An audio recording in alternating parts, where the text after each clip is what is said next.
It's Duncan at the newly launched Redundancy Club, which is my little idea with a big ambition to try and put redundancy counselling in the hands of people who need it when they need it. And I've already, since launching yesterday, had a couple of really interesting questions about why I rattle on about the dangers of a reactive job search as opposed to a proactive job search, which is my preferred modus operandi, my preferred strategy for job hunting.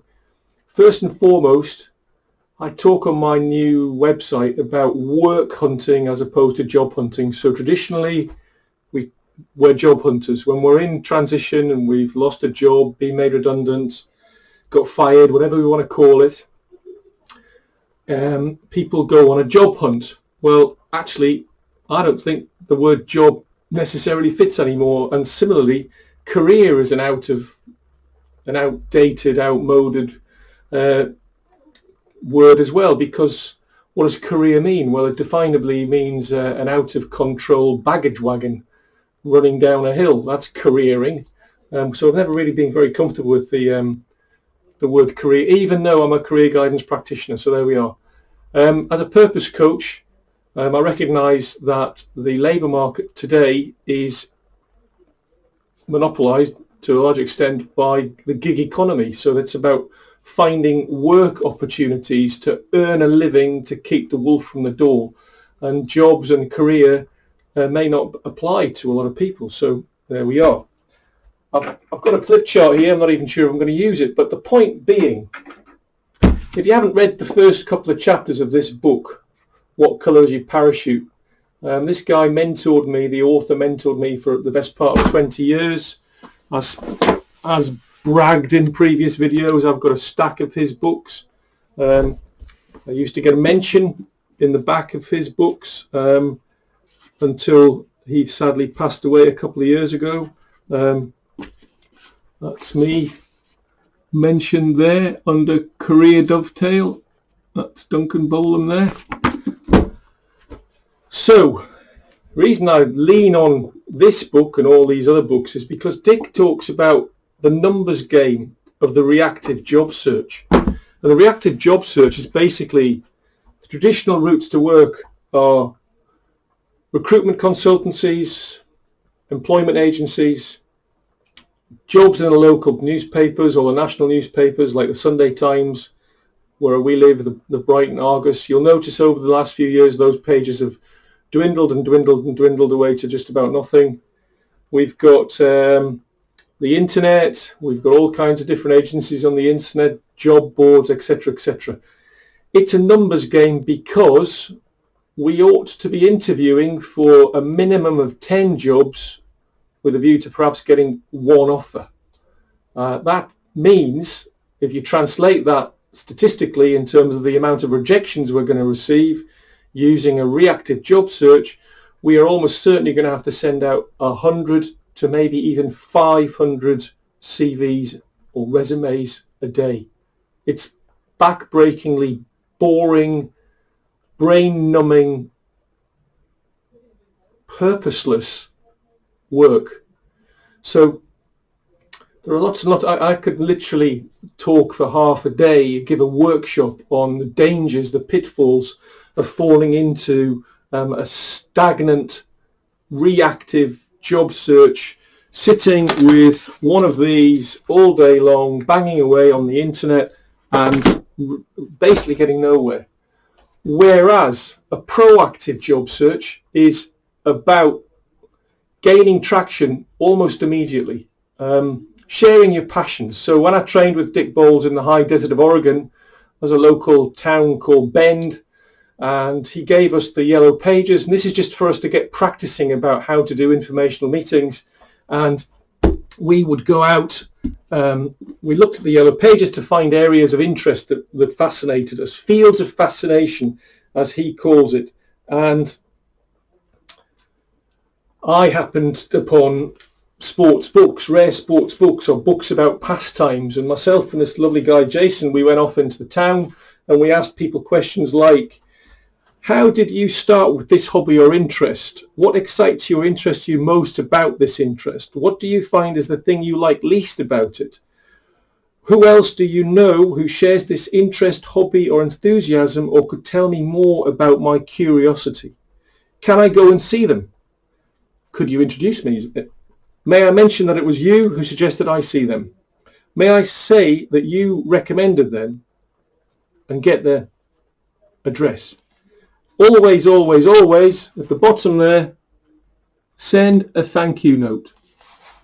So we went off for the day into Bend, and we had some of the most incredible sort of exciting meetings of minds with people who shared this passion on rare sports books, of which I've got a collection. So how does that translate into a proactive job search? Well, the section in the book is under the title of PI.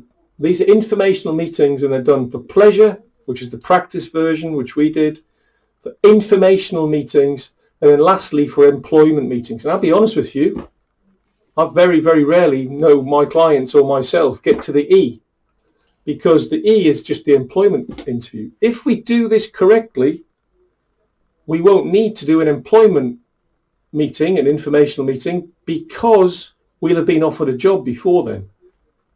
So it kind of goes back one step.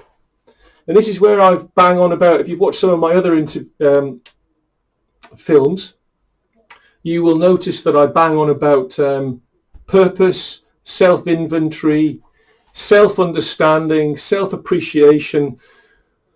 What we're doing is we're carrying out a bunch of exercises such as our achievement stories, as I call them, my car stories. Driving down our career road, hypothetically, we come to a career decision-making crossroads. Which way do we go next? And most people default to looking out the window, the windscreen ahead, for the signposts which tell them where to go, left, right, up, down, who knows. I say, alter the rear view mirror. Look back into our career journey to date and look for the smoke signals that denote our success stories, where we were really motivated, where we were working with great colleagues, where we obtained a fantastic grade in our examinations, in our degree, in our graduation, whatever it might be. There's probably a huge amount of information in those smoke signals where we've achieved our greatest successes. It will reveal our skills, it will reveal our strengths, it will start revealing our interests, our knowledges. It will start to develop a compendium of terms with which we can engage people. So when we're having a conversation with a hirer or with an informational meeting, unless we're talking with conviction about this product, we are a product in the labour market. Some people aren't very comfortable with that, but get to live with it. It's a fact. We've got to do that, develop that compendium of terms if we're going to sell this product successfully and engage with people. And that means we will have had to have made a career decision about exactly the kind of job that we're seeking in the labour market. If we just do reactive, firing off CVs left, right and centre to any kind of a job, then the risk is we are leaking or hemorrhaging energy. We're hemorrhaging our passion. There's only so many hours in the day. We can't afford to fire at this marketplace the sawn-off shotgun. We've got to get a rifle with a high velocity rifle with a telescopic sight, and we've got to look specifically at the kind of jobs which we want to do. Otherwise, we're just in reactive, energy leaking, energy sapping mode, and it's very, very difficult to keep momentum going in that way. Also bear in mind that if we fire off all of these CVs, our job search is finite, and we can't really afford to obliterate our market with our details and our credentials and waste the opportunity early on in our job hunt. So as tempting as that is, I'm saying keep your energy back, keep your focus, define your purpose, be proactive, go and meet people who share your passions. It is incredibly difficult to do, don't get me wrong, But one of Dick's mutual friends, John Webb in Germany, I believe he guarantees his clients an interview within 40 practice field surveys, informational meetings, which is an amazing credential. So I will have to say another film about networking and about how we develop our network. I'll be coming up soon as well. If you have any queries, I've probably thrown a few spanners in the wheels. I'll also have to do a film on the specificity of aim of your career strategy. So how you forge a career decision so you're not wasting time. So there's another couple of films which I'll probably produce today. So watch this space. Please get in touch. In the coming weeks, I'm going to organise some online workshops, some for free, some with a paywall. But I look forward to hearing your feedback. Thank you.